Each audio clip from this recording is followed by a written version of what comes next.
100 शब्द प्रति मिनट प्रारंभ होंगे।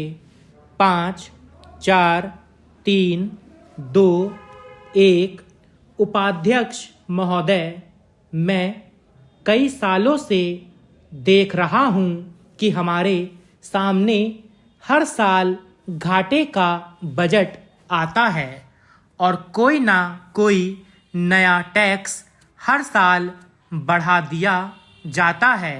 जब टैक्स बढ़ा दिया जाता है तो उससे वस्तुओं की कीमत भी बढ़ जाती है। उन वस्तुओं की कीमत बढ़ जाती है तो सरकारी कर्मचारी और दूसरे कर्मचारियों को महंगाई भत्ता बढ़ाने के लिए आंदोलन करना पड़ता है। मजदूर भी महंगाई भत्ता बढ़ाने के लिए हड़ताल करते हैं और इस तरह से कई दिनों तक यह झगड़ा चलता रहता है, जिससे देश में कोई उन्नति नहीं हो पाती है। इसलिए मैं यह निवेदन करना चाहता हूं कि सरकार को अपनी इस नीति में परिवर्तन करना चाहिए। हमें यह बतलाया जाता है कि योजनाओं को कार्यान्वित करने के लिए धन की आवश्यकता है और इसकी वजह से नए नए टैक्स अगले साल आ रहे हैं तो लगाने ज़रूरी हो जाते हैं। मैं एक देहात का आदमी हूँ। देहात के आदमी को इस बजट को देखने से कोई आशा मालूम नहीं देती। वह इस बजट में कोई ऐसी बात नहीं देखता जिससे अगले साल देहातों में कोई नई योजना शुरू की जाएगी ताकि उनके जीवन में आय व्यय में सुधार हो सके तथा उनकी आमदनी में बढ़ोतरी हो सके।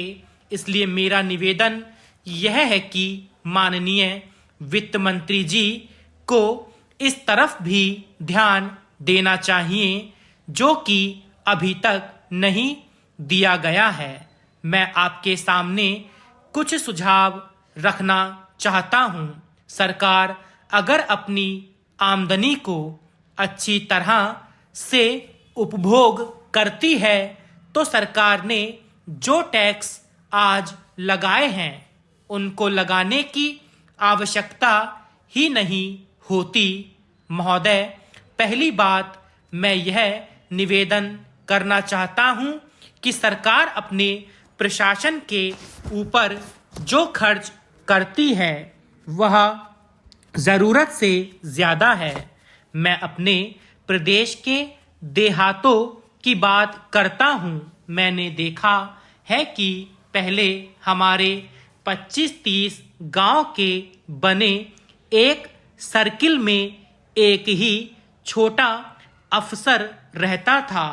अब तो वहाँ गांव-गांव में पंचायत का सेक्रेटरी है, ग्राम सेवक है, ग्राम सेविका है और इस तरह के कई छोटे छोटे अफसर हो गए हैं। अब हमारे यहाँ सर्किल में नौकरों की संख्या ज़रूरत से ज़्यादा बढ़ गई है। पंचायत समिति में और जिला परिषद में भी कई नौकर बढ़ गए हैं। जिले में डेप्यूटी कलेक्टर या कमिश्नर के वहाँ भी हद से ज़्यादा बड़े अधिकारी भरे हुए हैं। इतने लोगों की वहाँ पर कोई आवश्यकता नहीं है। जब कोई नया बड़ा अफसर रखा जाता है या कोई नया दफ्तर खोला जाता है तो उसके लिए बिल्डिंग और क्लर्क तथा चपरासी रखने पड़ते हैं। उनके भत्ते, उनकी मोटरें, पेट्रोल का खर्चा, ड्राइवरों का वेतन, इस तरह से सरकार का खर्चा बढ़ता ही चला जाता है। अतः मेरा निवेदन यह है कि इस तरह की फिजूल खर्ची की आवश्यकता नहीं है। शासन को एक कमेटी बनाकर इस चीज की जांच करनी चाहिए ताकि अनावश्यक सरकारी खर्चे में कमी हो सके। इसलिए सरकार धन के दुरुपयोग को रोके।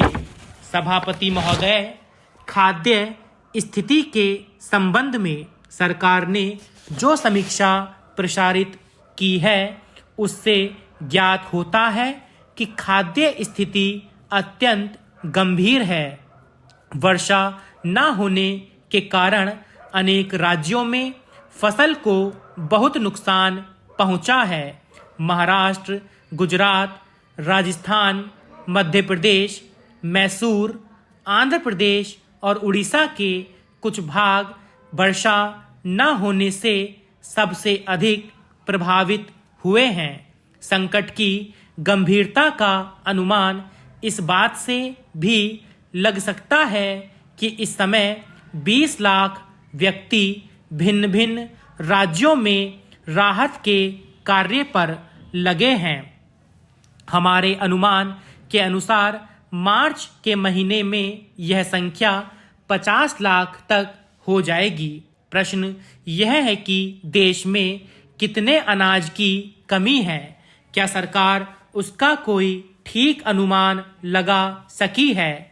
कुछ क्षेत्रों में यह शिकायत की जाती है कि खाद्य मंत्री महोदय अनाज की कमी के आंकड़े 140 से 150 लाख मीट्रिक टन तक पहुंच सकते हैं। प्रश्न होता है कि क्या ये आंकड़े ठीक हैं? सभी इस बात को स्वीकार करेंगे कि आंकड़े एकत्र करने की सरकारी प्रणाली दोषपूर्ण है। यह भी कहा जाता है कि परिस्थिति को जितना गंभीर बताकर पेश किया जाता है उतनी गंभीर परिस्थिति नहीं है।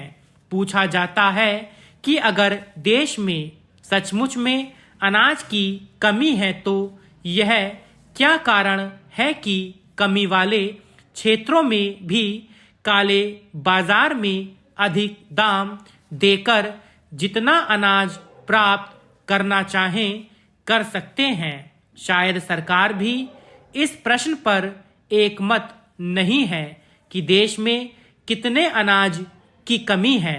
आज के ही समाचार पत्रों में प्रधानमंत्री श्रीमती इंदिरा गांधी ने लंदन के एक समाचार पत्र को जो भेंट दी है उसका विवरण छपा हुआ है। प्रधानमंत्री महोदया का कहना है कि मैं उन्हीं के शब्दों को उद्धृत कर रहा हूं। भारत में अन्न की कमी उतनी अधिक नहीं है जितनी कमी उसके अच्छे ढंग से वितरण की है। फिलहाल देश में अनाज का समान वितरण नहीं हो पा रहा है। उन्होंने यह भी कहा है कि देश में अनाज की कमी है लेकिन भुखमरी की हालत नहीं है। अनाज की कमी का खाका बहुत ही बढ़ा चढ़ाकर खींचा गया है। सरकार जिस तरह से भिन्न भिन्न देशों से, वहां की सरकारों से, गैर सरकारी संस्थाओं से अनाज या दूध का पाउडर या अन्य उपयोग की वस्तुएं प्राप्त करने का प्रयत्न कर रही हैं, उससे तो यह पता चलता है कि परिस्थिति भयावह है। महोदया, एक बात साफ है कि अन्न की कमी के सवाल को कानून या व्यवस्था का सवाल बनाकर हल नहीं किया जा सकता। केरल में जो कुछ हुआ या पश्चिम बंगाल में जो कुछ हो रहा है या अन्य प्रांतों में जो कुछ हो सकता है, उससे एक बात साफ है कि यदि राज्य सरकारें लाठी या गोली से जनता के असंतोष को दबाने का प्रयत्न करेंगी तो उसके परिणाम अच्छे नहीं होंगे। देश में अनाज की कमी है। वितरण ठीक ना होने के कारण कमी का प्रभाव और भी बढ़ गया है। स्टॉप।